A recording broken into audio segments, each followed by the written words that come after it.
및 내가 편안히 쉬네. 찬송가 419장 주 날개 및 내가 편안히 쉬네. 찬송가 419장입니다.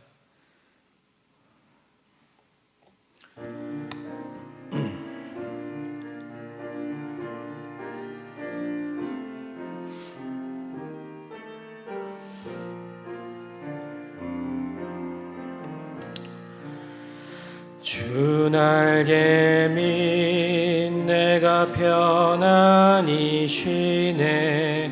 밤 깊고 비바람 불어쳐도 아버지께서 날 지켜주시니 거기서 편안히 쉬리로다. 주 날개 밑 평안하다. 그 사랑 끈을 짜뉘뇨.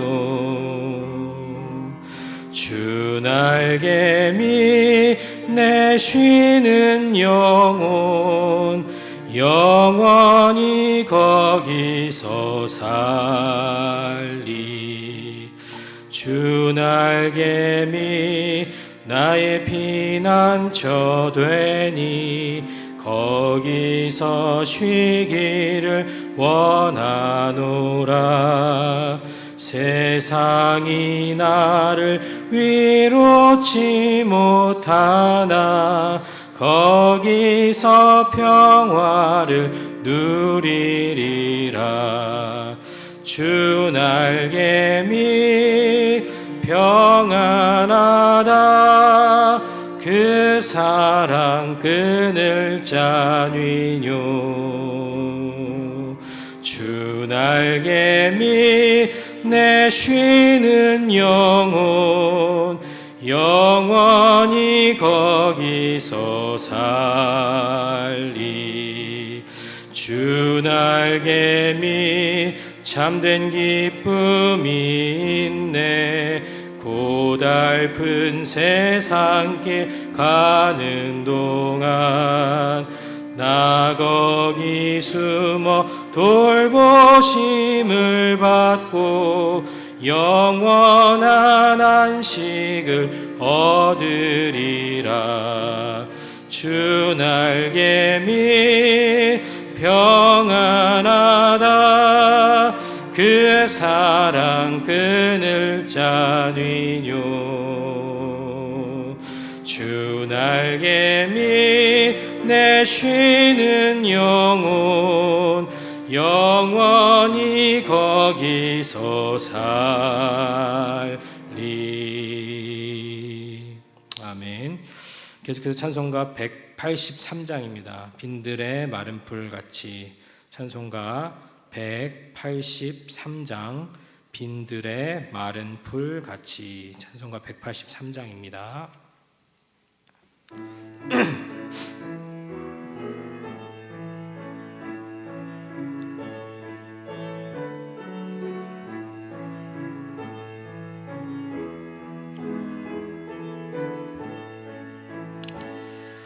빈들의 마른 풀같이 시들은 나의 영혼. 주님이 약속한 성령 간절히 기다리네. 가물어 메마른 땅에 단비를 내리시듯 성령의 단비를 부어 새 생명 주옵소서. 반가운 빗소리 들려 산천이 춤을 추네. 봄비로 내리는 성령 내게도 주옵소서. 가물어 메마른 땅에 단비를 내리시듯 성령의 단비를 부어 새 생명 주옵소서. 절 따라 우로를 내려 조목이 무성하니 갈급한 내 심령 위에 성령을 부으소서. 가물어 메마른 땅에 단비를 내리시듯 성령의 단비를 부어 새 생명 주옵소서. 잠되신 사랑의 언약 어길 수 있사오랴. 오늘의 흡족한 은혜 주실 줄 믿습니다. 가물어 메마른 땅에 단비를 내리시듯 성령의 단비를 부어 새 생명 주옵소서. 아멘.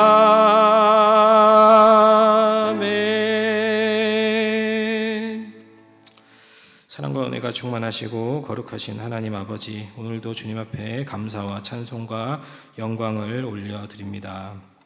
아버지, 오늘도 우리가 주님 앞에 기도하며 찬양하며 나아갑니다. 오늘도 오직 주님의 날개 아래에서 우리가 편안히 쉴 수 있다. 오늘도 예배 가운데에서 은혜 안에서만, 말씀 안에서만, 그리스도 안에서만, 기도 안에서만 오직 우리의 쉼이 있고 우리의 회복이 있고 우리의 살아남이 있다, 우리의 구원이 있다 고백하게 하시니 진심으로 감사를 드립니다. 그 찬양 아버지께서 받아주시고 오직 그 안에서 우리의 영혼을 소생시키시고 우리를 정말로 세우시는, 우리를 살려주시는, 구원하시는 그 주님을 오늘도 만나게 하옵시고 오늘도 우리 예배를 통하여 하나님 영광 받아 주시옵소서. 오늘도 갈급한 심령으로 나아갑니다. 은혜를 사모하며 나아갑니다. 성령으로 우리를 채워주시고 성령으로 우리를 인도하여 주시어서 오늘도 우리가 충만한 은혜 충만한 가운데에 주님을 깊이 만나고 기도하며 주님이 우리의 영혼을 만지시는, 우리의 영혼을 바꾸시는, 우리의 영혼을 다듬으시는 그러한 귀한 시간이 될 수 있도록, 우리의 기도에 응답하시는 주님을 만나는 귀한 시간이 될 수 있도록 주여 붙들어 주시옵소서. 감사드리며 우리를 구원하신 예수 그리스도의 이름으로 기도드립니다. 아멘.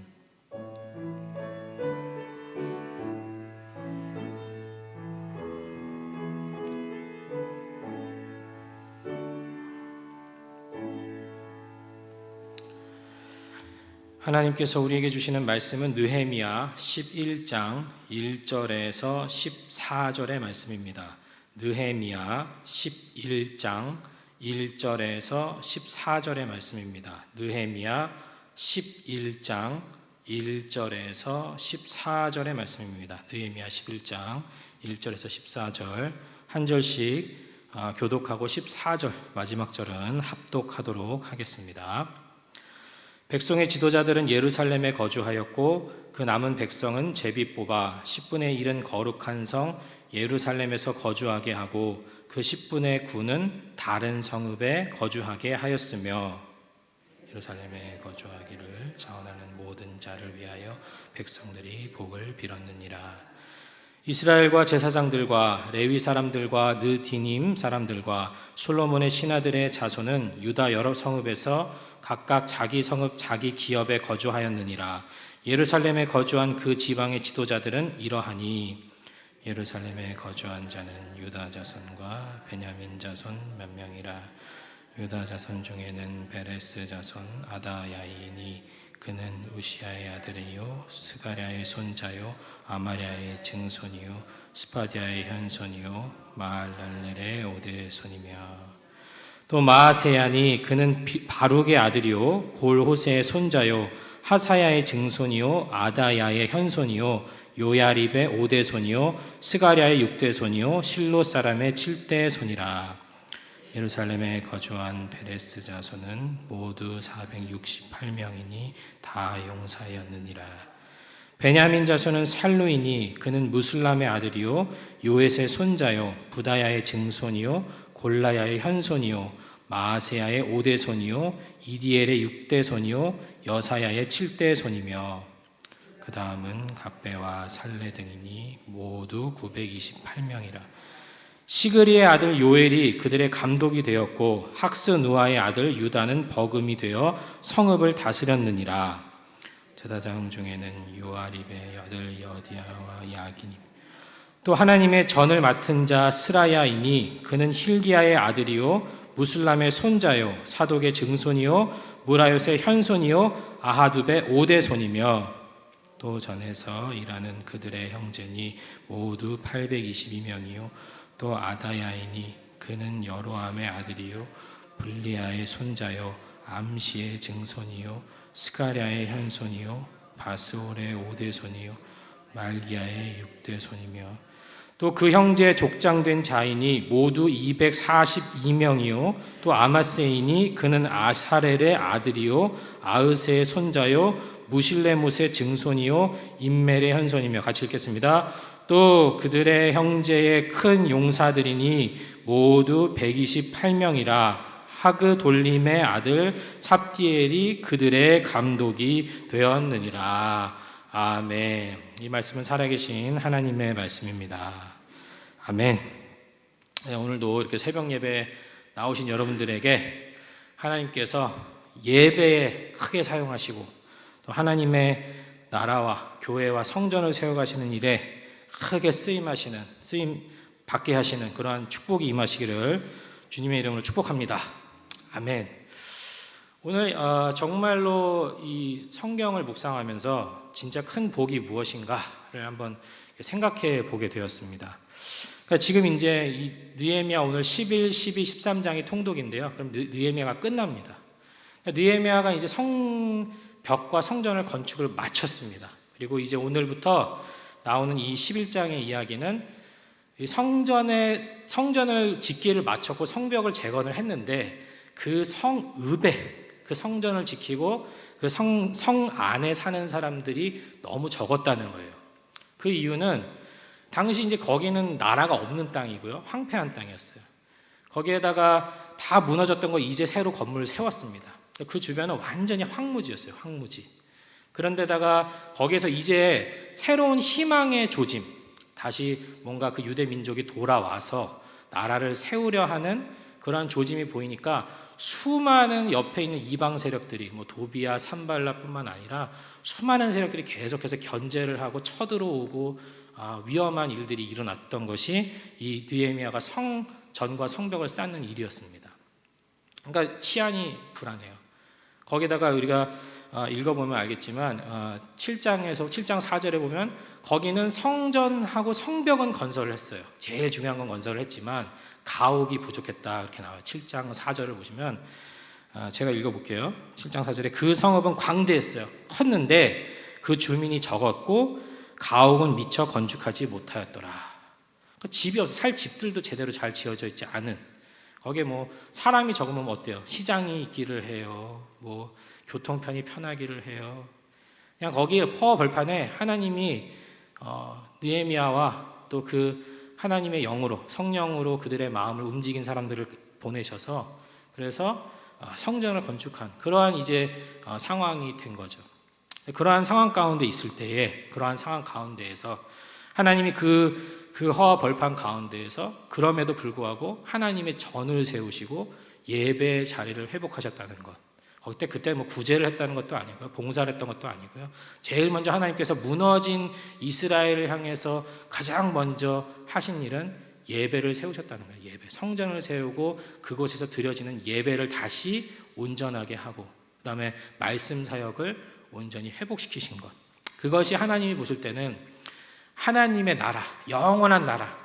우리가 예수님 믿고 나서 우리가 예수님의 생명으로, 그분의 성령으로 말미암아서 우리가 우리 안에 있는 예수님의 생명으로 그분의 생각과 그분의 의지와 그분의 감정과 그분의 꿈을 같이 소유한 사람이 되었다면, 그의 부인이 되어서 그와 함께 결혼 생활을 하며 그와 함께 걸어가는 사람이 되었다면 그의 꿈이 내 꿈이고 그의 생명이 내 생명이고, 그러한 자들이 꾸어야 하는 꿈이 무엇인가? 그것은 하나님의 나라의 꿈이라는 것이죠. 그 하나님의 나라의 꿈을 키워가는 사람들에게 하나님이 제일 먼저 시키는 것은 무엇이냐? 예배를 세워라. 예배를 세워라. 성전을 세워라. 말씀을 회복하라. 오늘 이 시대 가운데서도요, 가장 큰 축복은 그건 것 같아요. 우리가 오늘도 예배에 쓰임 받고 있다는 사실. 하나님은 거기에 소망을 두시고 거기에 생명을 두시고 거기에 복음을 두시고 거기에 모든 것을 두신다는 것이죠. 그러니까 오늘도 여러분들은 정말로 큰 사명을 감당하시는 줄로 믿습니다. 이 시대에 이때도 이 예루살렘의 성전 세우는 일이 뭐 그렇게 온 세계의 역사를 뒤바꾸고 격변시키는 큰 사건이었을고 크게 주목할 일이었을까요? 그러나 하나님은 원래 그 잠언이나 전도서에도 보면은 진정한 지혜는 어디 있어요? 진리는 읊조리는 소리 속에 있고 지혜자의 낮은 목소리 안에 있다 그래요. 그러니까 진짜 하나님이 사용하시고 하나님이 역사하시는 방법은 보이지 않게 하시는 거예요. 영적인 것일수록 더 진리이고 더 중요한 것일수록 우리는 주목하기 어려워요. 그렇기 때문에 정말로 이 시대 가운데에서도 정말 우리에게 필요한 것은 예배를 세워가는 것, 진짜 하나님의 일들을 감당하는 그 일에 우리의 생명을 걸고 우리의 시간을 드리고 우리의 귀한 것들을 드리는 것, 그것이 진짜 참된 복된 길을 가고 하나님이 축복하시는 그 길을 걸어가는 사람들이 되는 줄로 믿습니다. 그러므로 오늘도 그러한 기도 많이 하셨으면 좋겠어요. 다른 기도하지 마시고 주여 이 예배당에 예배하기를 소망하는 자들로 가득 채워주시옵소서. 하나님을 예배하는 이 시대 가운데 다른 게 소망이 아닐 텐데, 여기가 지금 미국이든 한국이든 어디에 있든 진짜 예배하는 사람들이 많이 모여야 할 텐데, 영적인 예배의 자리가 살아날 때에 어두움의 세력이 물러가고 그리스도의 복음과 예수 그리스도가 전파될 때에, 그때에 어둠의 세력이, 마귀의 세력이, 사탄의 세력이 물러갈 텐데, 보혈의 능력이 흘러가야 죄가 회복되고 회개가 되고 씻어지고 우리의 교회가 또 우리의 이 세계, 이 세상의 미래가 온전해질 텐데, 그러기 위해서는 다른 게 아닙니다. 예배가 회복되어야 됩니다. 우리의 수요 예배, 주일 예배, 또 금요 철야, 또 새벽 기도, 할 수 있다면 가정 예배도, 그것이 우리에게 보혈이 흘러가게 하고 성령이 역사하시게 하고 말씀이 주인 되시고 예수가 주인 되게 하시는 오직 유일한 통로이기 때문입니다. 그러므로 사랑하는 여러분, 여러분들이 잘 되시길 바랍니다. 여러분들 축복받으시길 바라요. 잘 되시길 바라요. 예배를 세워가시는 더 충만한 예배가 여러분들의 영혼 안에 더욱더 하나님이 큰 축복으로 주시고 여러분들의 주변에 있는 사람들에게 예배가 회복되는 그런 축복이 임하게 되시기를 주님의 이름으로 축복합니다. 오늘도 열심히 여러분 잘하고 계십니다. 오늘도 열심히 기도하시고 어디서 일하시는 예배를 세워가시는 그 일을 돕고 있고 직접적이든 간접적이든 하고 계시니 열심히 그 일을 감당하시기 바랍니다. 하나님은 그 일을 통하여 영혼을 구원하실 줄로 믿습니다. 계속해서 이제 그런데 이렇게 이제 교회 일을 세워가고 예배를 세워가는 거, 하나님이 그 예배를 지금 세워가시는 거예요. 예배를 다시 느헤미야를 통해서 성전을 세워가고 성벽을 재건하시는데, 그런데 1절에 보면 제가 오늘 절은 14절까지 읽었지만 내용은 많이 하지 않겠습니다. 1절을 보면 이렇게 나와요. 백성의 지도자들은 예루살렘에 거주하였고 그 남은 백성은 제비 뽑아 10분의 1은 거룩한 성 예루살렘에서 거주하게 하고 그 10분의 9는 다른 성읍에 거주하게 하였으며. 그러니까 이제 제가 말씀드렸잖아요. 이게 성전하고 성벽은 덩그러니인데 가옥도 없고 시장도 없고 교통편도 안 좋고 여기는 좀 뭔가 이렇게 지금 이렇게 치안도 좀 위험하고 살기에는 참 어려운 거예요. 어려운 상황이었습니다. 그러니까 백성의 지도자들은 예루살렘에 거주하기를 결단하는 거예요. 여기서 살기를 결단해야지만 이 성전을 지키며 살아갈 수 있었다라는 것이죠. 그래서 백성, 그 중에 또 이제 지도자들은 모범을 보여야 하니까 예루살렘 성 안에서 살기를 이제 선택을 합니다.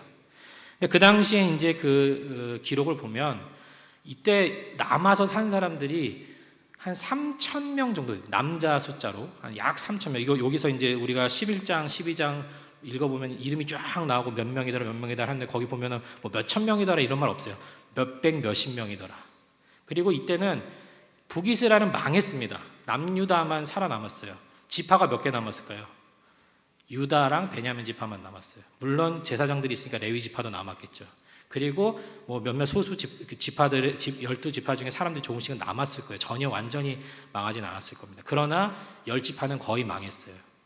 그럼 나머지 그 사람들이 모여서 이 성전을 이제 세워가는 그 일들을 감당하게 된 것입니다. 굉장히 적은 숫자의 사람들이 모이게 되는 그러한 상황이었습니다. 그래서 어떻게 했다는 거죠? 어쩔 수 없이 모두가 거기서 또 살 수는 없으니까 제비를 뽑아서 10분의 1은 거룩한 성 예루살렘에서 거주하게 하고 10분의 9는 다른 성읍에 거주하게 하였다, 이렇게 얘기를 하는 겁니다. 우리가 주님의 일을 감당하다 보면 이 교회를 세워가고 이 소중한 교회, 이 정말 예수 그리스도의 몸된 교회를 세워가는 일을 할 때는 우리가 자발적으로 하면 제일 좋지만, 그러나 인생이라는 게 항상 자발적으로만 할 수는 없는 거예요. 하다 보면 때로는 제비를 뽑아서 책임과 의무, 그런데 성경에서는 자발적으로 한 사람들을 먼저 이야기하기보다는 지도자, 책임과 의무를 자기에게 하나님께서 주신 사명을 감당하는 자, 그것이 부르심의 먼저라는 것이죠. 그리고 또 제비를 뽑힌 사람들, 그들에 의해서 제비를 뽑힌 사람들, 의무가 주어진 사람들, 그들을 먼저 바라보신다는 거예요. 어떤 분들이 이렇게 해석하기도 해요. 너무 자발적으로 하는 사람들은 자기 일을 너무 드러낸대요. 내가 자발적으로 했으니까 내가 이걸 너무 자랑한다는 거예요. 그러니까 자기가 자발적으로 하는 게 때로는 신앙생활에 자발적으로 하더라도 조용히 하는 게 더 좋다라는 것이죠. 어쨌든 그런데 성경에서 그렇게 이제 순서를 정했다라는 것입니다. 의무와 책임을 다하는 사람들. 그런데 때로는 주님의 일을 감당하는데 억지로 하게 될 때도 있어요. 책임과 의무를. 그런데 거기에도 하나님은 은혜가 있습니다. 그것의 대표적인 예 중에 하나가 예수님께서 십자가를 지고 올라가는, 이제 골고다 언덕을 올라가시는 올라가실 때 마가복음 15장 21절에 보면은 그때 이제 사람들이 많이 와서 예수님이 십자가 지고 이렇게 걸어가시는 걸 봤죠. 근데 그때 예수님이 너무 힘드셔서 넘어지시죠. 십자가를 잘 못 지고 가시죠. 먹지도 못했지, 맞았지, 피가 철철 흐르지. 그때 로마 병사들이 어떻게 하죠? 마가복음 15장 21절에 보면 마침 알렉산더와 루포의 아비인 구레네 사람 시몬이 시골로 와서 지나가는데 저희가 그를 억지로 같이 가게 하여 예수의 십자가를 지우고, 그러니까 억지로 십자가를 지은 거죠. 그리스도의 피 묻은 십자가를 억지로 지고 그 갈보리 언덕을 올라간 겁니다. 그 당시에 십자가라는 것은 유대인들, 이 사람도 구레네 사람, 구레네라는 것은 니그로라는 뜻이래요. 그러니까 어둡다, 검둥이였어요. 검둥이. 그러니까 이방에서 개종한 유대인이었을 확률이 있어요. 그 사람에게서도, 그 이방인 유대인에게조차도 십자가라는 것은 저주받은, 나무에 달린 것은 저주받은 것이라는 율법 때문에 저주받은, 그러니까 유대인들에게 있어서 가장 잔혹한 사형 방법은 돌로 쳐 죽이는 거예요. 그 로마에서 가장 잔인한 사형 방법은 십자가에서 죽이는 겁니다. 돌로 쳐 죽일 때 그냥 우리가 생각하는 이런 돌 들지 않아요. 이따만한 돌 들어가서 머리 뒤에서 팍 던지고 이래요. 그렇게 잔인한 게 돌로 쳐 죽인, 그거만큼 잔인하고 저주스럽게 여겼던 것이 십자가입니다. 십자가 제일 극형, 최악의 괴수 중에 괴수에게 주는 형벌이 십자가형이었습니다. 근데 그거를 들고 갔다라는 것 얼마나 싫었겠습니까? 명절이어가지고 예배드리고 와서 또 성지순례 한다는 건 얼마나 자랑스러운 일이에요. 또 성지순례를 할 정도의 지위와 어떤 위치에 있는 사람이라면 그 지역에서도 괜찮은 사람이었을 거예요. 그 사람이 와서 억지로 십자가를 지고 올라갔다라는 것이죠. 그런데 그렇게 십자가를 졌던 구레네 사람 시몬을 표현할 때 알렉산더와 루포의 아버지다, 이렇게 얘기를 했어요. 로마서 15장에서. 그런데 이 알렉산더와 루포가 나중에 로마서 16장 13절에서 이제 나타나게 되는데, 바울이 로마 감옥에 있으면서 이제 기록한 것이 로마서잖아요. 근데 이제 이때 바울이 뭐라고 하냐면 주 안에서 택하심을 입은 루포와 그 어머니에게 문안하라. 주 안에서 택하심을 입은 루포, 그러니까 구레네 시몬의 아들 루포와 그 어머니에게 문안하라. 그 어머니는 곧 내 어머니니라. 바울이 루포의 어머니, 구레네 시몬의 부인을 자기 어머니처럼 여겼다는 거예요. 그러니까 그거는 뭐냐면 구레네 시몬이 억지로 십자가를 지고 나니까 하나님이 그 집안에 복음을 전하신 거예요. 진짜 영혼 구원하는 그 자녀들을 다 살리신 거예요. 그리고 여기서 그의 어머니가 바울의 어머니와 같았다라는 것은 그만큼 바울에게 루포가 중요한 사람이었다는, 그 가정이 중요했다는 거예요. 복음의 사역자로, 동역자로. 실제로 이 구레네 시몬의 이제 역사가들이 이야기할 때 구레네 시몬의 아들인 알렉산더 루포는 초대교회의 위대한 지도자가 되고 또 감독이 되었다라는 이야기도 있습니다. 그러니까 억지로 십자가를 진다고 해서 그것이 우리의 손해가 아니라는 것이죠. 때로는 하나님께서 억지로 십자가를 지더라도 하나님이 그것에 대한 큰 은혜를 허락하시는 줄로 믿습니다. 그러면 사랑하는 여러분, 때로는 교회를 위해서 일하다 보면 어렵고 힘드실 때 있죠. 그렇더라도 주님이 반드시 우리가 억울하고 힘들어도 할 수 있는 단 하나의 조건이 있고 이유가 있다면 다른 게 없습니다. 누가 알아줘서, 물론 그것도 너무 큰 힘이 됩니다. 혹시 어려운 일 하고 있는 사람 있으면 가서 칭찬 좀 해주세요. 주님의 마음으로. 잘하고 못하고를 떠나서 교회 일하는 사람한테는 칭찬 좀 해주세요. 그리고 주님이 정말 기억하고 계신다는 거예요.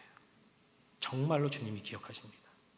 그것을 기억하시면서 주님의 일들을 잘 감당하시기를 주님으로 축복합니다. 그때 주님께서 큰 은혜를 부어주실 줄로 믿습니다. 그리고 이제 정말로 이렇게 이제 일을 하고 있는데, 두 번째로는, 그러니까 이렇게 이제 하나님의 나라를 세워가는 일들은 그러한 일들이 필요하다는 것이죠. 어렵더라도 때로는 주님이 기억하신다는 믿음을 가지고 하는 것. 그때 하나님께서 복을 내려주시고, 두 번째로는 제가 이제 2절을 읽으면 예루살렘에 거주하기를 자원하는 모든 자를 위하여 백성들이 복을 빌었느니라. 아멘. 자원하는 자에게는 하나님께서 어떤 은혜를 주시냐면요, 자원하는 자에게는 백성들이 어떻게 했다고요? 복을 빌어 주었다라는 것입니다. 복을 빌어 주었다. 그리고 이들의 이름이 쭉 이렇게 이제 열거가 쭉 됩니다. 뒤에. 이것은 무엇을 이야기하는 거냐면요, 하나님이 기억하는 방식은 정말 구체적으로 이름을 쓰신다 그래요. 그것을 구약에서 어떻게 설명하냐면 손에다 새긴다 이렇게 얘기를 해요. 손에다 새긴다. 우리가 종이다 새기면은 펜으로 쓰죠. 펜으로 씁니다. 예수님의 특징이 몸에다 새기세요. 몸에다. 그래서 나중에 계시록에 가면은 예수님 만날 때 우리가 예수님 어떻게 확인하죠?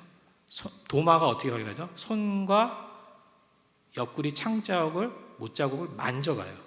예수님 몸에 새겨. 그리고 나중에 구원받아서 저 천국에서 요한계시록의 환상으로 예수님 만날 때 예수님이 뭐하고 계시죠? 피 묻은 옷을 입고 상흔을 그대로 가지고 계세요.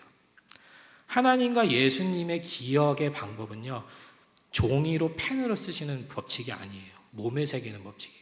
그래서 구약에서도 너희를 내가 내 손에 새겼다 그래요. 마음에 새기고 손에 새겼다. 손에 새기는 건 손에 어떻게 뭘로 새길까요? 칼로 새기는 거예요. 칼로. 손에 새긴다는 거는 절대 안 지워집니다. 흉이 남아요.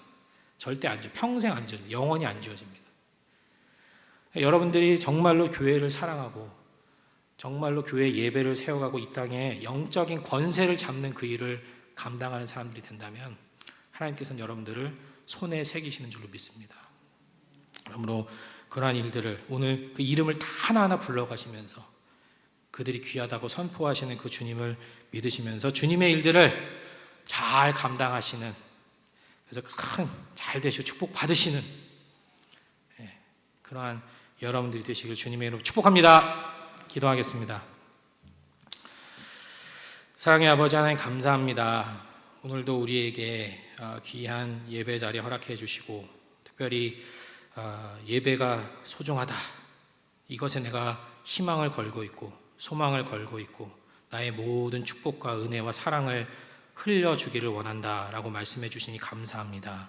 그 예배의 자리에 우리가 늘 서 있게 하시고 그 예배를 열어주고 그 예배를 세워주고 그 예배를 정말로 하나님께 영광 돌리는 그 큰 예배들을 일으켜주는 그 일들을, 그 교회를 세워가는 일들을 감당하는 그 귀한 일들의 축복의 통로가 되어지는 우리가 될 수 있도록 주님 계속해서 사용하여 주시고 계속해서 주님 우리를 이용하여 주시옵소서. 감사드리며 우리를 구원하신 예수 그리스도의 이름으로 기도드립니다. 아멘. 하늘에 계신 우리 아버지여, 이름이 거룩히 여김을 받으시오며 나라가 임하옵시며 뜻이 하늘에서 이룬 것 같이 땅에서도 이루어지이다. 오늘날 우리에게 일용할 양식을 주옵시고 우리가 우리에게 죄진 자를 사하여 준 것 같이 우리의 죄를 사하여 주옵시고 우리를 시험에 들게 하지 마옵시고 다만 악에서 구하옵소서.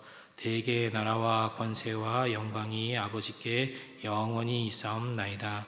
아멘. 우리 주여 한번 하고 기도할 때요, 하나님 이 예배 자리에 많은 사람들 오게 해주십시오. 우리 다음 세대들이 진짜 예배에 목숨 걸고 예배드리는, 예배를 지켜가는 이 세상의 소망과 희망의 사람들이 되게 해주십시오. 이렇게 주여 한번 외치고 기도하시고 또 아픈 것들, 개인의 기도 제목들 간절하게 기도하고 돌아가시기 바랍니다. 기도하겠습니다. 주여 한번 외치고 기도합니다. 주여. 사랑의 아버지 하나님 감사를 드립니다. 아버지 하나님 이 시간 우리가 기도하면서 나아가기를 간절히 기도합니다. 아버지 정말로 오늘도 우리의 예배를 위해서 기도하게 하시니 감사를 드립니다. 우리의 다음 세대가 우리의 교회 위에 아버지 하나님 예배의 자리 위에 많은 예배드리는 사람들이 하나님을 사랑하고 하나님께 영광을 올려드리고 다른 신에게, 다른 우상에게, 다른 어떠한 존재에게도 돌릴 수 없는 그 하나님의 영광을 회복하는 그 일을 위하여 쓰임받는 많은 사람들이 이 자리에 나올 수 있도록 주님 도와주시고 인도하여 주시옵소서. 아버지 하나님 도와주시기를 간절히 기도합니다. 하나님께 드릴 영광을 다른 이에게 빼앗길 수 없습니다. 다른 이가 받을 수 없습니다. 다른 존재가, 다른 신이 그 어떤 것도 받아서는 안 됩니다. 아버지 하나님 정말로 하나님의 영광을 위하여, 하나님이 받으실 영광을 위하여 이 자리에서 아버지 예배하는 수많은 사람들 영과 신령과 진정으로 마음을 들여서, 정성을 들여서, 목숨을 들여서, 생명을 다해서 자기 생각과 모든 것들을 들여서 마음과 정성과 뜻을 다하여서 예배하는 자들이 일어나게 하시고 이 자리에 이 교회 위에 아버지 많은 예배하는 사람들이 올 수 있도록 주님 도와주시고 인도하여 주시옵소서. 아버지 예배가 살 길입니다. 아버님의 세상의 모든 어려운 상황 가운데, 절망 가운데 하나님 외치셨습니다. 성전을 세우라, 예배를 세우라, 예배의 자리를 지킬 자들을 살게 하라, 그곳에 머물게 하라, 성전을 지키게 하라, 돌보게 하라, 성전을 세워가라. 아버지 말씀하시고 인도하여 주셨습니다. 아버지 하나님 정말로 우리가 예배를 세워가는 그러한 귀한 사람들이 될 수 있도록 주님 붙들어 주시고 인도하여 주시옵소서. 우리 다음 세대들이 정말로 예배드리는 자들이 되게 해주십시오. 예배에 눈뜨게 해주십시오. 영적인 권세를 가지고 영적인 눈을 뜨게 해주십시오. 영적인 권세가 모든 것들을 이긴다는 그 믿음을 가질 수 있도록 주님 도와주십시오. 예배를 세워가고 말씀을 세워가고 진짜한 영적인 일들, 영적인 질서를 세워갈 줄 아는 그러한 귀한 하나님의 사람들이 일어서게 하여 주시옵소서. 하나님 도와주시기를 간절히 기도합니다. 주여 붙들어 주시고 인도하여 주시옵소서. 아버지 붙들어 주시옵소서. 하나님 인도하시기를 간절히 기도합니다. 아버지 하나님 정말로 주님을 사랑하는 그 마음으로, 주님을 정말로 기뻐하고 주님을 섬기기 원하는 그러한 진실한 마음, 다윗과 같은 마음, 아버지 하나님이 어려운 상황 속에서도 시편을 지어가며 아버지 하나님을 높이기를 포기하지 않았던 그러한 아버지와 그러한 진정한 마음들, 하나님을 좋아하고 사랑하는 그 마음들을 되살려 주시고 그 마음들을 심어 주시고 그 마음으로 주님을 예배하고 찬양하는 그러한 많은 다음 세대들이 일어날 수 있도록 주님 도와주시고 인도하여 주시옵소서. 그들이 구원받아야 되겠습니다. 그들이 예수님 만나야 되겠습니다. 주님이 좋으려면, 주님이 사랑스러우려면 그들이 구원받아야 되는 줄로 믿습니다. 성령님 역사하여 주셔서 구원받게 하시옵소서. 예수님을 만나게 하여 주시옵소서. 회개하게 하시고 구원받은 영혼들이 되게 하여 주시옵소서. 오늘도 아픈 자들을 위해서 기도하며 나아가기를 원합니다. 간절한 기도, 눈물의 기도,